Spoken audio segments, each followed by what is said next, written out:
Welcome back, everyone, to the deep dive, where we kind of like to get into the nitty-gritty of things that make you think a little bit deeper. And today we're going to be building on what we talked about last time Oh, yeah, in episode 1. definitely.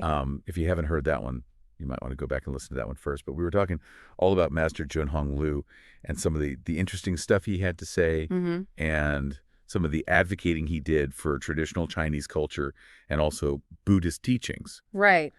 So today we're going to kind of look at, I think, a really interesting concept from Buddhist thought. Okay. And this is the idea that individual actions can have global consequences, Wow. and particularly like in the realm of karma. It's easy to feel overwhelmed by the world, right? Like Yeah. sometimes the problems are just too big Oh, yeah. for any one person to think that they can actually make a difference, you know? I hear you. But what if I told you that actually your actions do matter? Oh, okay. And understanding this can be really empowering. I'm ready to be empowered. I'm ready to dive in. But like, how does that even work? Okay, well, let's take a look at this excerpt that we have here from some source material on collective and individual karma. And it says, many believe that the retribution we receive is a result of our individual karma.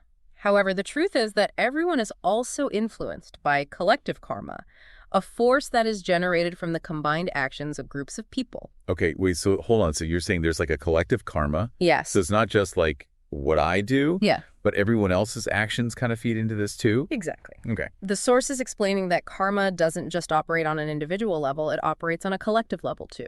Okay.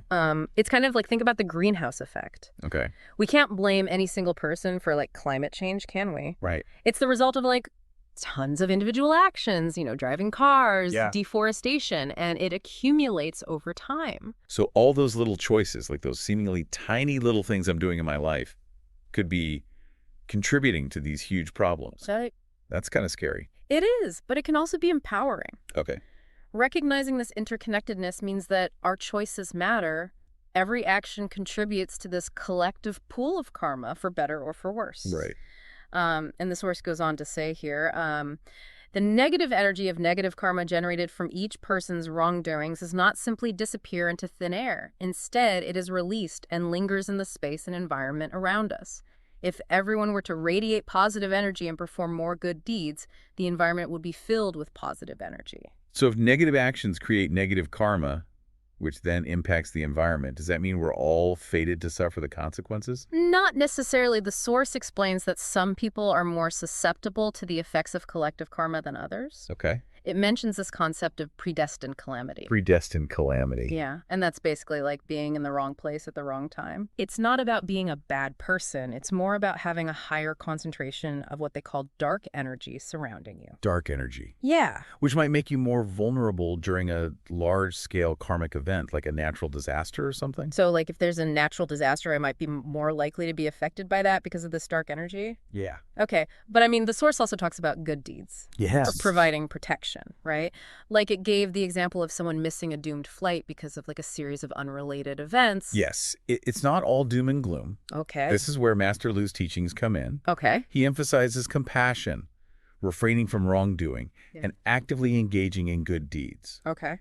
These actions generate positive karma, which can act as a buffer against negative karmic influences. Both individual and collective. Exactly. Okay, so it's kind of like I have a reserve of good karma Right. that can help me through tough times. Precisely. So how do we actually apply this to everyday life? That's a great question. I mean, it's one thing to talk about it, but it's easy to feel kind of overwhelmed by all these global problems. Yeah. Where do we even begin? That's something that we can talk about more after this short intermezzo.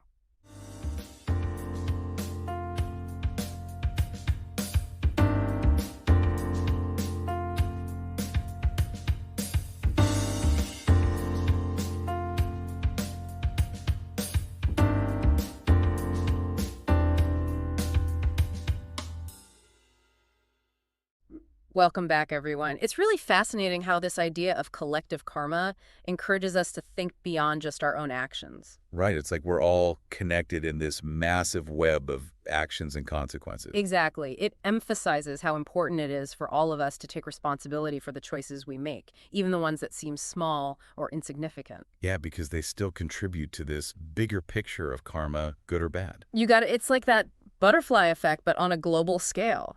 So, something I've been thinking about is this concept of predestined calamity. Does that mean that we're all just puppets of fate? Like, if we're destined to encounter some kind of negative karmic event, is there anything we can do to actually avoid it? That's a really great question, and it touches on how we understand free will and karma. The source doesn't say that predestined calamity means that we have no choice at all. Yeah, okay. It's more about acknowledging that we exist within this complex web of influences, and some of those are outside of our individual control. So it's not like everything is preordained. There's No. still room for our actions and decisions to make a difference. Absolutely. The source makes it clear that our actions and choices still really matter. Cultivating positive karma by doing good deeds and acting with compassion creates a kind of buffer, Okay. the reserve of good energy to help us through tough times. So even if we face challenges or hardships, our good karma can help us cope and maybe even soften the blow. Exactly. It's like we build a protective shield to deflect some of the negative energy, and this brings us back to the importance of Master Lu's teachings. Oh, right. His focus on compassion, ethical behavior, and good deeds that all ties into building up this positive karma to protect us. Exactly. And remember, it's not about reaching some impossible level of karmic perfection. It's about making a conscious effort to align our actions with our values, to be kind, to help others, and to contribute to their well-being. And those everyday acts of kindness and compassion, they can spread out and impact people beyond our immediate circle. Precisely. As we kind of wrap up our look at this idea of collective karma, I'm really struck by the sense of responsibility that comes with understanding it. Yeah, recognizing how interconnected all our actions are can be pretty powerful, but also a little daunting. It's like we each have this tiny piece of a giant puzzle, and the choices we make all contribute to how the whole picture turns out. Right. And it's not about trying to be perfect or feeling bad about every little slip up. It's more about just being more aware and trying to make choices that reflect what we truly value. Exactly. It's about making progress, not being perfect. And remembering that even those little acts of kindness and ethical behavior can have a much wider impact than we might realize. It's almost like a shift in our thinking, isn't it? We go from feeling overwhelmed by these huge global problems to recognizing that we can actually contribute to making things better. Absolutely. And that shift is so important. It takes us from a sense of helplessness to a sense of agency, knowing that even small choices can make a difference. I think that's a really powerful point to end on. The power of individual action, the ripple effect of our choices, and the need for compassion in a world that often feels so divided. Yeah, it's a good reminder that we're all connected and the choices we make right now are shaping the world we'll live in tomorrow. For those listening who want to explore this more, we have links to all the sources we talked about, along with some extra resources in our show notes. We've gathered a lot of good information there to help you keep learning. And if you have any questions or comments or maybe some topics you'd like us to explore in future deep dives, please send us an email. We always love hearing from our listeners. And if there's anything specific you'd like us to cover in future deep dives, let us know. Your feedback really helps us plan the direction of the show. So keep those suggestions coming. This has been a really insightful conversation about karma. Until next time, keep diving deep and keep making those positive ripples. Thanks for joining us, everyone.